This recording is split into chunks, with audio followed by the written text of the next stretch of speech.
예, 다윗의 아들 솔로몬이 죽고 난 후에 이스라엘은 남쪽과 북쪽으로 나뉘어졌습니다. 이후에 남북은 때로는 연합하기도 하고 또 때로는 대립하기도 하면서 아주 긴 세월을 보냈지만, 북왕국 이스라엘이 주전 8세기에 아수르에 의해서 무너지고, 또 남왕국 유다는 주전 6세기쯤 바벨론에 의해서 무너질 때까지 끝내 두 나라는 다시 하나로 합쳐지지를 못했습니다. 오늘 본문은 바로 그렇게 남북이 분열되어 있었을 당시 남쪽 유다를 아하스 왕이 다스리고 북쪽 이스라엘을 베가 왕이 다스릴 때의 이야기입니다. 당시 북이스라엘은 주변 강대국이었던 아람이라는 나라와 연합해서 남유다를 공격하게 됩니다. 1절 말씀이 바로 그런 배경이죠. 우시아의 손자요 요담의 아들인 유다의 아하스 왕 때에 아람의 르신 왕과 르말리아의 아들 이스라엘의 베가 왕이 올라와서 예루살렘을 쳤으나 능히 이기지 못하니라. 남유다는 다행히 이 첫 번째 공격을 잘 막아내었습니다. 그러나 아람과 북이스라엘은 여전히 동맹관계를 유지한 채 남유다를 언제 공격할 수 있을까 그 틈을 노리고 있었습니다. 아하스 왕이 이 소식을 듣게 되었을 때 그는 매우 근심이 되었습니다. 여러분, 2절 말씀을 같이 한번 읽어보겠습니다. 어떤 사람이 다윗의 집에 알려 이르되 아람이 에브라임과 동맹하였다 하였으므로 왕의 마음과 그의 백성의 마음이 숲이 바람에 흔들림같이 흔들렸더라. 2절 말씀 안에는 에브라임이라는 표현이 등장하고 있죠. 분열 왕국 시대에 남쪽에 있었던 나라는 유다라고 불렸습니다. 이것은 남쪽 국가를 구성했던 두 지파, 유다 지파와 베냐민 지파 중에서 유다 지파가 그 중심이 되었기 때문이죠. 한편 북쪽 이스라엘의 구성원들은 나머지 10지파들로 구성되어 있었는데 에브라임 지파가 그 중심 역할을 수행했습니다. 그래서 에브라임이라는 말은 남쪽 유다에 대비되어서 북이스라엘을 상징하는 그런 단어였습니다. 이 2절 말씀은 북이스라엘과 아람의 동맹 소식이 남유다에 어떤 영향을 미쳤는지를 시각적인 이미지를 사용해서 기술하고 있는 그런 말씀입니다. 여러분, 바람에 흔들리는 숲을 보신 일이 있으십니까? 소리 없이 부는 바람에도 숲은 이리저리 움직이고 소리를 냅니다. 여름 숲에서 이런 상황을 만나게 되면 아주 시원하고 가슴속까지 뻥 뚫리는 느낌을 만나게 되지만, 그 바람이 겨울에 몰아치는 바람이거나 혹은 태풍처럼 강한 바람인 경우에는 대단히 위협적으로 우리에게 다가옵니다. 지금 남유다의 모습이 마치 그와 같았습니다. 지금 유다를 위협하고 있는 이스라엘의 왕 베가라는 인물은 그의 선대왕이었던 브가히아가 왕위에 오른 지 2년 만에 반역을 일으켜서 무력을 통해서 왕위를 차지했던 인물입니다. 매우 폭력적인 인물이었고 호전적인 왕이었죠. 또 그가 손을 잡은 아람이라는 국가 역시 당대에 맹위를 떨치던 국가였습니다. 이들의 연합은 진실로 작은 숲에 불어오는 강력한 태풍과도 같았습니다. 아하스 왕은 물론 그 백성들도 어쩌면 좋을지 갈피를 잡지 못하고 염려와 불안으로 흔들리기 시작했습니다. 이런 상황 속에서 하나님은 당신의 선지자였던 이사야를 아하스 왕에게 보내게 됩니다. 그리고 그를 통해서 하나님은 이렇게 말씀해 주셨습니다. 너는 삼가며 조용하라. 르신과 아람과 르말리아의 아들이 심히 노할지라도 이들은 연기나는 두 부직갱이 그루터기에 불과하니 두려워하지 말며 낙심하지 말라. 너는 삼가며 조용하라. 그렇게 말씀하십니다. 놀라거나 경거망동하지 말아라. 침착해라 라는 말씀이죠. 아람 왕 르신과 이스라엘 왕 베가가 성난 바람과 같이 보일 것이겠지만 그들은 실상은 연기나는 두 부직갱이 그루터기에 불과하다고 말씀해 주셨습니다. 부직갱이란 여러분 잘 아시는 대로 불을 지필 때에 불 속의 장작을 휘젓는 용도로 사용되는 나무 막대기를 말합니다. 화력은 부직갱이 자체에서 나오는 것이 아니죠. 불을 한번 휘젓고 나면 부직갱이에도 잠깐 불이 붙기는 합니다만 불 밖으로 나온 막대기는 곧 꺼져서 연기만 날 뿐입니다. 이 부직갱이는 그 막대기 자체도 강하지 못할 뿐더러 그 겉이 타버렸기 때문에 쉽게 부러지죠. 아람과 이스라엘 연합군이 맹렬한 기세로 유다를 압박하고 있지만 그들의 실제 모습이 마치 이와 같다는 말씀이었습니다. 그러니 두려워하지 말고 낙심하지도 말라는 말씀이죠.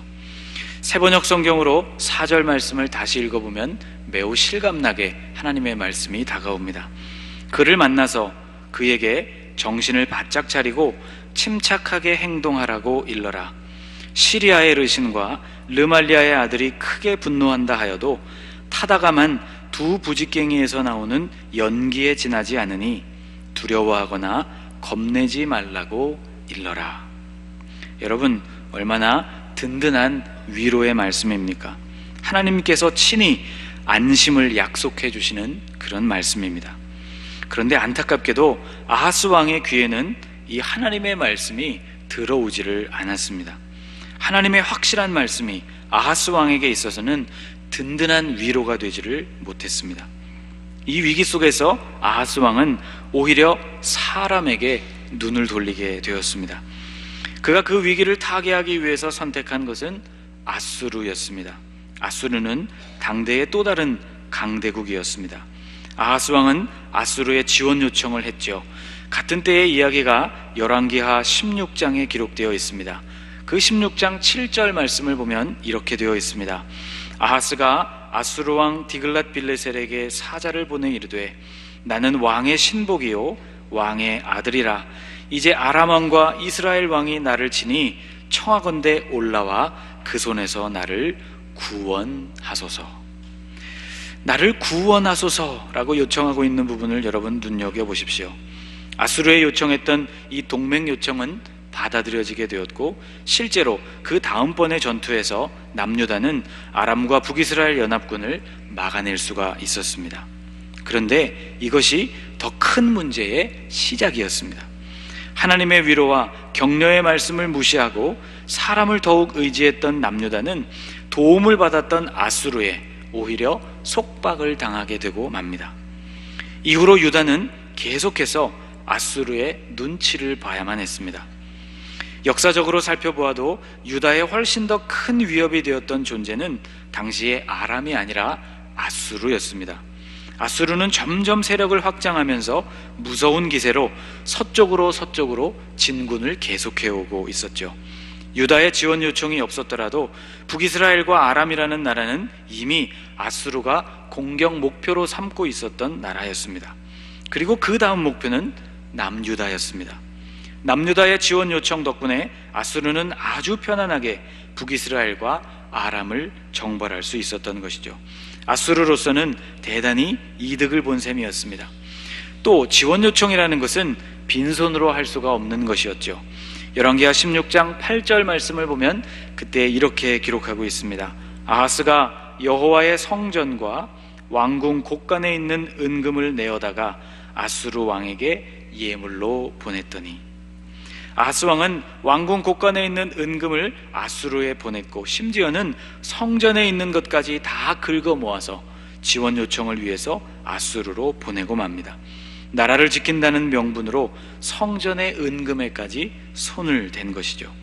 하나님의 격려와 위로의 말씀을 신뢰하지 못하고 사람을 더욱 의지하게 되니 외교적으로도 불리해지고 경제적으로도 손해를 입었습니다. 그것뿐만이 아니었습니다. 전쟁에 승리한 후 유다의 아하스 왕은 아수르 왕에게 인사를 하러 가게 됩니다. 아마 가야만 했을 것입니다. 이때 아수르 왕 디글랏 빌레셀은 정복했던 아람의 수도 다메섹에 머물고 있었는데 아하스 왕은 이곳 다메섹에서 본 제단에 그만 마음을 빼앗겨버리고 맙니다. 그래서 그는 자신이 예루살렘으로 복귀하기도 전에 먼저 그 제단의 설계도를 예루살렘으로 먼저 보내어서 똑같은 제단을 만들도록 주문을 합니다. 그리고 돌아온 이후 원래 있던 성전의 제단, 솔로몬이 지었던 그 성전에 위치하고 있던 제단을 북쪽으로 멀리 치워버리고 새로 만든 이 이방 양식을 본따서 만든 제단에서 제사를 드리게 됩니다. 성전의 또 다른 기물들, 물두멍이나 놋바다와 같은 성물들의 구조와 위치조차도 마음대로 변경해 버렸습니다. 이 모든 일의 정점은 성전으로 들어가는 왕의 전용 출입구를 아예 폐쇄해 버린 일로 마무리됩니다. 열왕기하 16장 18절 말씀에는 이렇게 기록되어 있습니다. 또 안식일에 쓰기 위하여 성전에 건축한 낭실과 왕이 밖에서 들어가는 낭실을 아수르 왕을 두려워하여 여호와의 성전에 옮겨 세웠더라. 이 모든 일을 진행한 배경에는 아수르 왕에 대한 두려움이 자리 잡고 있었습니다. 아하스는 아수르 왕의 눈치를 계속 보게 되었고 그가 싫어할 만한 것들을 모두 버려버린 것이죠. 아하스 왕은 제단도 버리고 성물들도 버리고 성전으로 들어가는 본인의 출입구조차 막아버렸습니다. 아수르 왕의 마음에 들지 않는다면 하나님을 섬기고 예배하는 일조차 그만둘 수 있다는 표현이었습니다. 그는 살기 위해서 하나님을 버리고 말았던 것입니다. 여러분, 사람들이 우리를 대적할 때 우리는 당연히 두려워하게 되고 낙심하게 됩니다. 강한 사람이 우리를 압박하고 위기에 몰아넣을 때 우리는 더 강한 사람을 의지하고 싶은 충동에 사로잡힙니다. 보이지 않는 하나님의 약속의 말씀보다 보이는 사람들의 도움이 훨씬 더 현실적으로 우리에게 다가오죠. 어쩌면 당연한 반응일지 모릅니다. 그런데 하나님은 오늘 본문 7절에서 이렇게 말씀해 주십니다. 주 여호와의 말씀이 그 일은 서지 못하며 이루어지지 못하리라. 아람과 북이스라엘의 연합군이 계획하고 있는 그 모든 일들이 절대로 이루어지지 못할 것이라는 말씀이었습니다. 여기 등장하고 있는 서다라는 말을 살펴보면 히브리어로 쿰이라는 말입니다. 일어나다, 서다라는 뜻을 가진 단어이죠. 그러나 이것은 단순히 일어나서 서는 동작을 뜻할 뿐만 아니라 어떠한 일이 견고하고 그리고 성공적으로 이루어진다는 의미를 가진 그런 말입니다. 오늘 이 단어는 본문 말씀의 결론에 해당되는 9절에서 또 한 번 등장하고 있습니다. 만일 너희가 굳게 믿지 아니하면 너희는 굳게 서지 못하리라. 굳게 믿지 못하면 굳게 서지 못한다는 것. 굳게 서기를 원하는 사람이라면 굳게 믿어야 한다는 말씀입니다. 여러분, 올해 우리 교회의 표어가 믿음의 터 위에 굳게 서는 교회입니다. 굳게 서기를 원한다면 우리는 굳게 믿어야만 하는 것이죠. 여러분, 그러면 무엇을 믿어야 할까요? 사실 이것이 오늘 우리의 고민입니다.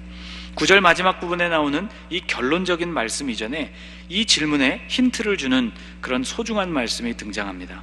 하나님께서는 이렇게 말씀해 주셨습니다. 여러분, 앞을 보시고 한번 같이 읽어보겠습니다. 대저 아람의 머리는 다메섹이요 다메섹의 머리는 르신이며 에브라임의 머리는 사마리아요 사마리아의 머리는 르말리아의 아들이니라. 아람이라는 나라의 중심은 그 수도였던 다메섹이라는 도시였고 그 수도와 나라를 다스리는 중심은 그 왕이었던 르신이다 라는 말씀입니다. 에브라임, 즉 이스라엘이라는 나라의 중심은 사마리아라는 도시였고 그 도시의 중심은 바로 그 나라를 다스렸던 베가라는 왕이었다는 말입니다. 왜 갑자기 하나님은 이런 말씀을 하시는 것일까요? 당시 유다를 다스리던 아하스 왕이라면, 또 당대를 살던 유다 사람이라면 아마 이 사실을 모르는 사람은 없었을 것입니다.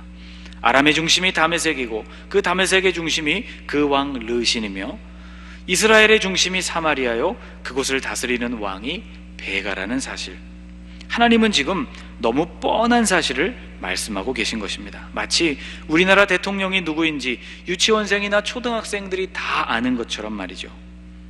그런데 주님께서는 지금 모두에게 자명한 너무나 분명한 이 사실을 또 한 번 말씀하고 계시는 이유가 있습니다.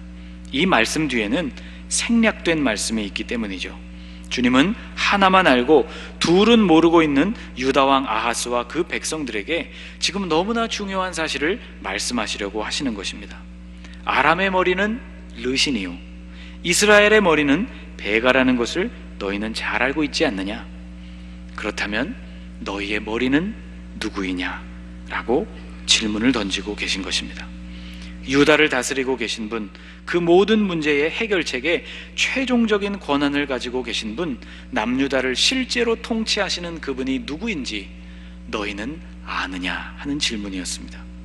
그분은 바로 하나님이셨던 것이죠. 그리고 이어지는 말씀이 바로 9절 뒷부분에 등장하는 말씀입니다. 만일 너희가 굳게 믿지 아니하면 너희는 굳게 서지 못하리라. 즉 하나님께서 남유다의 왕이라는 사실을 너희가 믿지 못한다면 너희는 결코 굳게 설 수 없다는 말씀인 것이죠. 여러분, 굳게 서려면 굳게 믿어야만 하는 것입니다. 누구를, 그리고 무엇을 믿어야 합니까? 만군의 하나님 여호와께서 우리의 주권자라는 사실과 그분이 하시는 말씀, 주님의 입술로부터 나오는 그 말씀이 최종적인 권위를 가진다는 사실을, 이 두 가지 사실을 우리는 굳게 믿어야만 하는 것이죠. 주님이 하신 말씀 8절과 9절 말씀을 제가 여러분에게 다시 한번 읽어드려 보겠습니다. 대저 아람의 머리는 다메섹이요 다메섹의 머리는 르신이며 65년 내에 에브라임이 패망하여 다시는 나라를 이루지 못할 것이며 에브라임의 머리는 사마리아요 사마리아의 머리는 르말리아의 아들이니라. 만일 너희가 굳게 믿지 아니하면 너희는 굳게 서지 못하리라. 재미있게도 하나님께서는 이 문장을 문법적으로 볼 때 부정문으로 말씀하셨습니다. 굳게 서는 법이 아니라 굳게 서지 못하는 법을 말씀하고 계시다는 것이죠. 부정문으로 이것을 말씀하신 이유는 제 생각에 그 길이 그만큼 어려운 길이기 때문이 아닐까 생각해 봅니다. 강력한 바람 앞에 숲 전체가 흔들리는 위기 앞에서 눈에도 보이지 않는 하나님과 그분의 말씀을 의지하는 일이 절대로 쉬운 일이 아니기 때문인 것이죠. 예수님께서는 당신의 제자가 되는 길을 누가복음 14장에서 이렇게 세 구절로 말씀해 주셨습니다. 무릇 내게 오는 자가 자기 부모와 처자와 형제와 자매와 더욱이 자기 목숨까지 미워하지 아니하면 능히 내 제자가 되지 못하고, 누구든지 자기 십자가를 지고 나를 따르지 않는 자도 능히 내 제자가 되지 못하리라. 이와 같이 너희 중에 누구든지 자기의 모든 소유를 버리지 아니하면 능히 내 제자가 되지 못하리라. 세 절 말씀에서 계속해서 반복되고 있는 표현이 능히 내 제자가 되지 못할 것이다 라는 말씀입니다. 듣는 자들 모두가 제자가 되기를 그토록 원하셨으면서도 표현은 오히려 제자가 되지 못하는 길을 말씀하고 계신 것이죠. 오늘 본문과 똑같은 표현입니다. 제 생각에 역시 그 이유도 제자가 되는 그 길이 만만치 않은 길이기 때문이라고 생각해 봅니다. 가장 가까운 사람들과 자기 자신조차 미워하는 일, 십자가를 지고 주님을 따르는 것, 자신의 모든 소유를 예수님을 위해서 버리는 일이 여러분 어떻게 쉬운 일일 수 있겠습니까? 그런데 그렇게 하지 않고는 절대로 주님의 제자가 될 수 없다고 주님은 말씀하십니다. 그저 주님을 따르는 무리에 머물고 만다는 것이죠. 사도 바울은 골로새 교회 공동체에 편지를 하면서 이렇게 편지에 기록했습니다. 이러므로 너희가 그리스도 예수를 주로 받았으니 그 안에서 행하되 그 안에 뿌리를 박으며 세움을 받아 교훈을 받은 대로 믿음에 굳게 서서 감사함을 넘치게 하라. 누가 철학과 헛된 속임수로 너희를 사로잡을까 주의하라. 이것은 사람의 전통과 세상의 초등학문을 따름이요 그리스도를 따름이 아니니라. 믿음에 굳게 서는 일을 방해하는 것이 바울 당시에도 있었다는 것이죠. 그것은 철학이요 헛된 속임수요 사람의 전통이요 세상의 초등학문이었습니다. 이런 것들에 사로잡히지 않고 믿음에 굳게 서야 한다고 사도는 권면하고 있는 것입니다. 여러분, 우리가 자주 부르는 찬송가 546장, 그 찬송의 제목이자 첫 소절이 되는 가사는 주님 약속하신 말씀 위에서라는 가사입니다. 그런데 여러분, 이 찬송가 띄어쓰기를 눈여겨보게 되면 주님 약속하신 말씀 위에서가 아니고 주님 약속하신 말씀 위에 서입니다. 아무것도 아닌 것 같지만 실은 아주 큰 차이가 있습니다. 붙여서 쓰게 되면 서라는 단어는 앞말의 행동이 이루어지고 있는 장소를 나타내주는 격조사가 되지만 띄어서 쓰게 되면 서라는 말은 그 장소에 선다는 동작을 강조하는 말이 되기 때문이죠. 이 찬송의 원 제목은 Standing on the Promises입니다. 그 약속들 위에 서서라는 제목이죠. 그래서 저는 이 찬송을 부를 때 의도적으로 위에와 서 사이에 숨을 한번 쉬려고 노력하는 편입니다. 제 찬송가에도 파란색 펜으로 이 둘을 분리시켜 놓았습니다. 여러분, 믿음 위에 선다는 것, 말씀 위에 선다는 것, 그리스도, 예수 그리스도를 믿고 우리를 지키시는 하나님의 그 위로 위에 굳게 선다는 일은 그렇게 중요한 것입니다. 여러분, 오늘 우리의 모습을 한번 돌아보십시다. 오늘 본문 2절에 이렇게 말씀하고 있죠. 왕의 마음과 그의 백성의 마음이 숲이 바람에 흔들림같이 흔들렸더라. 숲이 바람에 이리저리 요동치는 것처럼 여러분도 흔들리고 계십니까? 여러분, 그 흔들림을 견뎌내기 위해서 여러분이 의지하고 계신 것은 무엇입니까? 사람의 도움과 같은 것을 추가로 붙잡으려고 할 것이 아니라 내가 선 곳이 올바른 믿음 위인가를 돌아보실 수 있기를 주님의 이름으로 축복합니다. 오늘 본문 말씀 9절에 만일 너희가 굳게 믿지 아니하면 너희는 굳게 서지 못하리라. 여러분, 이 말씀을 기억하시기를 바랍니다. 굳게 서려면 굳게 믿어야 합니다. 굳게 믿으면 굳게 믿을수록 더 굳건히 설 수 있습니다. 하나님은 우리가 더욱 두려워해야 할 것이 눈앞에 보이는 현실적인 위협이 아니라 바로 하나님 당신이라고 오늘 우리에게 말씀해 주십니다. 이런 상황에서는 주변 나라나 사람들을 의지해야 할 것이 아니라 오히려 하나님이 우리에게 들려주시는 약속의 말씀을 의지해야 한다고 말씀해 주고 계십니다. 여러분, 이 가을 굳게 믿으셔서 굳게 서는 계절이 되실 수 있기를 주님의 이름으로 축복합니다. 기도하겠습니다.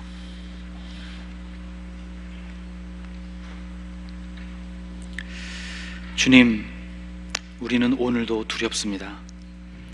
사람들이 두렵고 세상이 두렵습니다.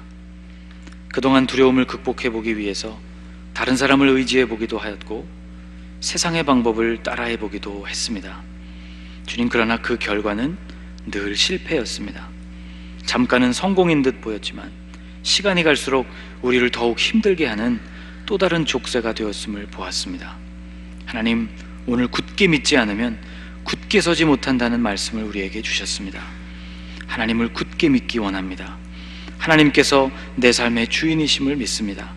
하나님의 말씀이 가장 확실하고 완전한 도움이심을 믿습니다. 주님, 굳게 믿어 굳게 서는 성도가 되게 하여 주옵소서. 예수님의 이름으로 기도합니다. 아멘.